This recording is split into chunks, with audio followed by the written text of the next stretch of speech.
Today we have to discuss the storage batteries and maintenance of storage batteries. The first one we have to discuss related to the storage battery, a cell or connected group of cell that converts chemical energy into electrical energy by reversible chemical reaction, and that may be recharged by the passing a current through it in the opposite direction to that of it is discharged. The storage battery is the most dependable source of DC power required for closing and tripping of circuit breaker in substation, the operation of automatic protective devices, signalizing equipment, remote control apparatus, telephone services and signalizing equipment, then emergency lighting in case of power station and substation. These types of storage batteries are most suitable. Then alkaline batteries and lead acid batteries are generally used in the substation as well as in the emergency lighting, alarm system and ignition in the transport vehicles. Then we have to discuss the types of storage batteries. There will be two types of storage batteries, alkaline battery and lead acid battery. In that first one we have to discuss alkaline battery. In that first one, nickel cadmium battery. Active material used for a positive plate, that is anode, is nickel oxide and cadmium is used as for negative plate. The electrolyte used in this battery is potassium hydroxide. In this discharged condition, the voltage per cell is 1.2 volt and charged condition voltage per cell is 1.4 volt. Then second battery is nickel iron battery. It consists of steel tubes perforated. The tube is nickel plated. The active material of positive plate is nickel hydroxide. Positive plate is nothing but the anode. The negative plate is nothing but the cathode, and the material used for the negative plate is iron oxide.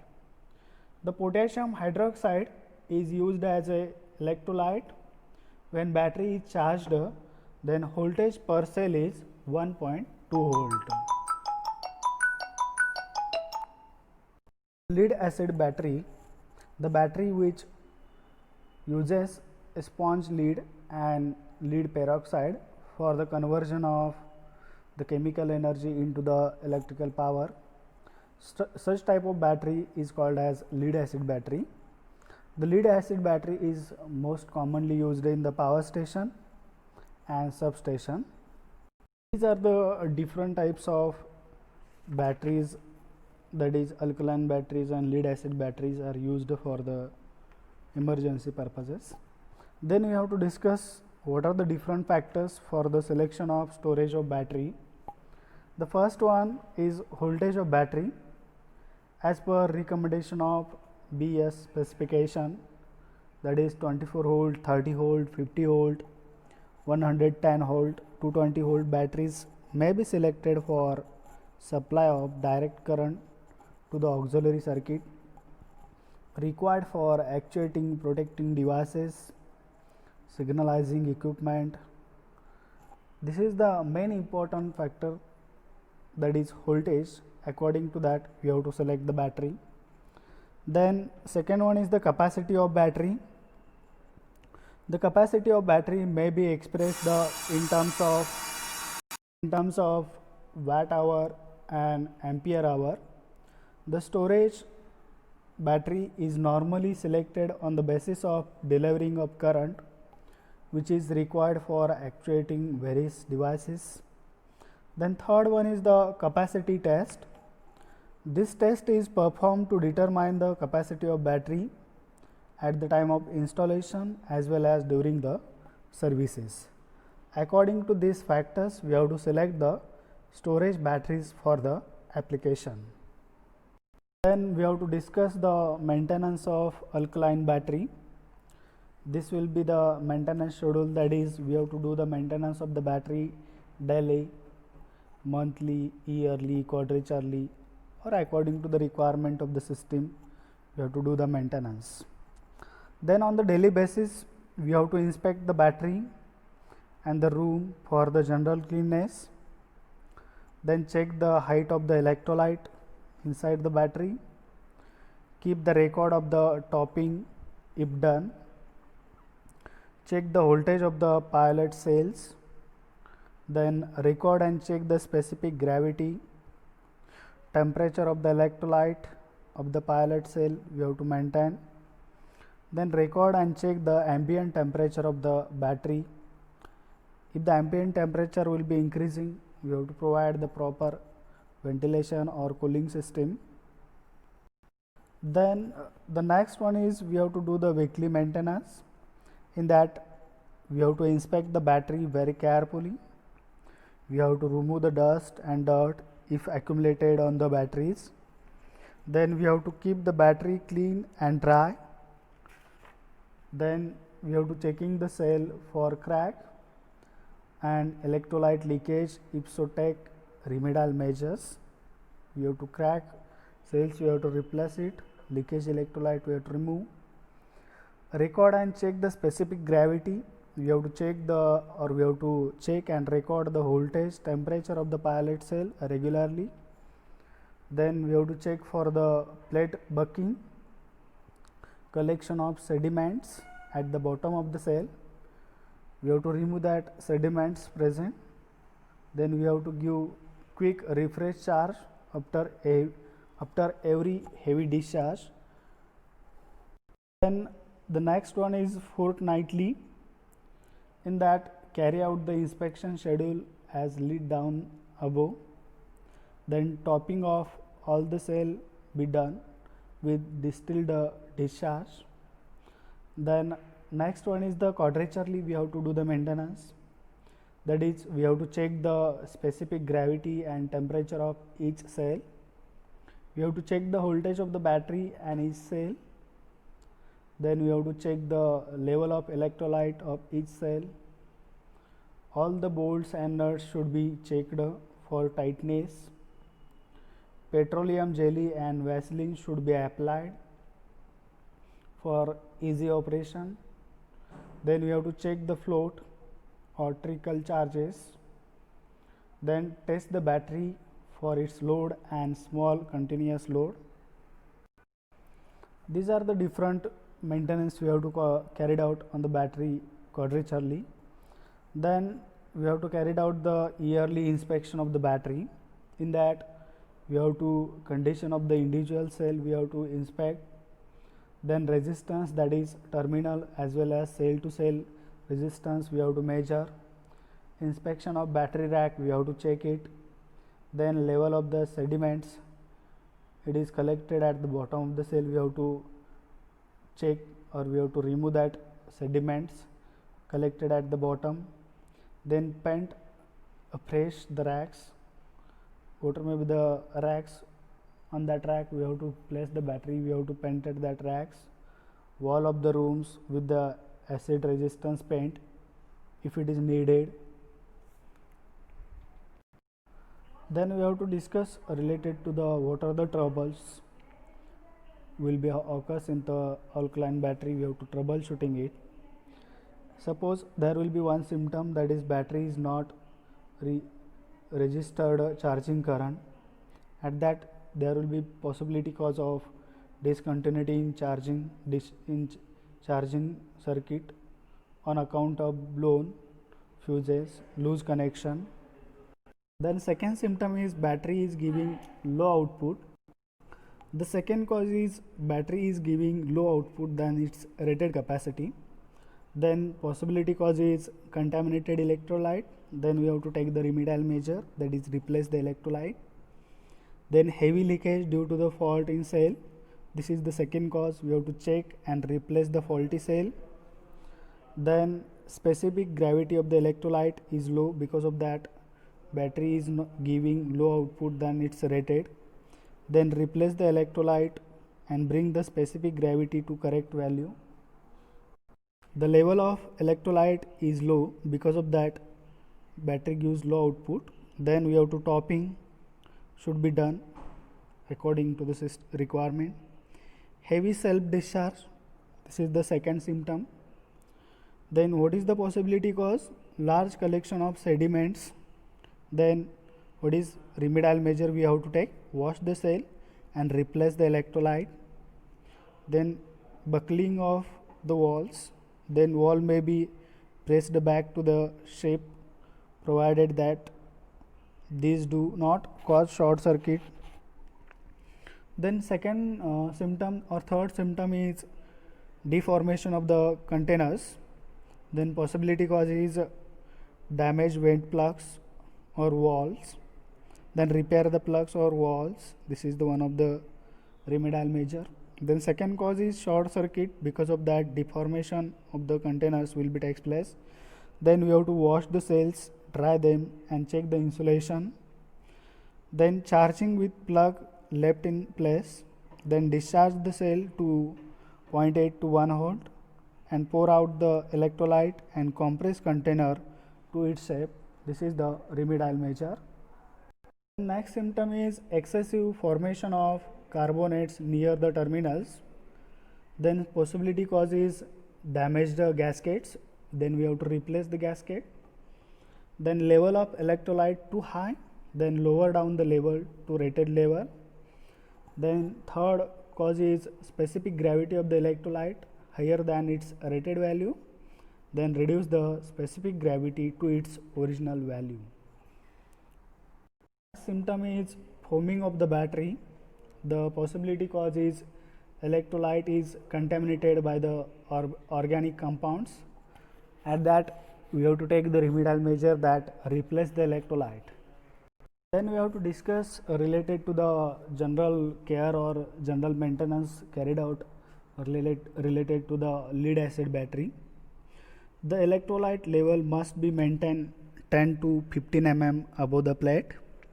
Then terminal voltage of the cell must not be allowed to fall below 1.85 volt. Then battery should be charged to its rated capacity. Then battery should not be allowed to remain in semi-discharged condition. Then commercial sulfuric acid should not be used for the lead acid battery. Distilled water should be used for topping of the battery. This is very important. Then excessive charging should be avoided, because of that hazardous will be done to the battery. Then bare and insulated lead should be painted with the recommended paints. This is one of the in order to reduce the corrosion. Then battery room should be well ventilated, or ventilation should be properly provided. The nuts and bolts of the cell connectors should be kept tightened properly. We have to discuss related to the what are the different symptoms will be happens in the lead acid battery, and what are the causes, and what are the remedial measures we have to take. Then suppose in the battery there will be first symptom, that is battery is not registering charging current. Then there will be possibility of symptom is discontinuity in charging circuit on account of blown fuses, loose connection. Then we have to check the charging circuit thoroughly, replace the blown fuse, and then we have to tighten the connection and repair the brakes. Then second one is the symptom is battery is giving low output than its rated capacity. At that condition the plate have outlived their life. Then we have to change the plates. Active material has got detached from positive plates. This is one of the cause. Then we have to change the plate if shaded is considerable. Then contaminated electrolyte, this is one of the reason.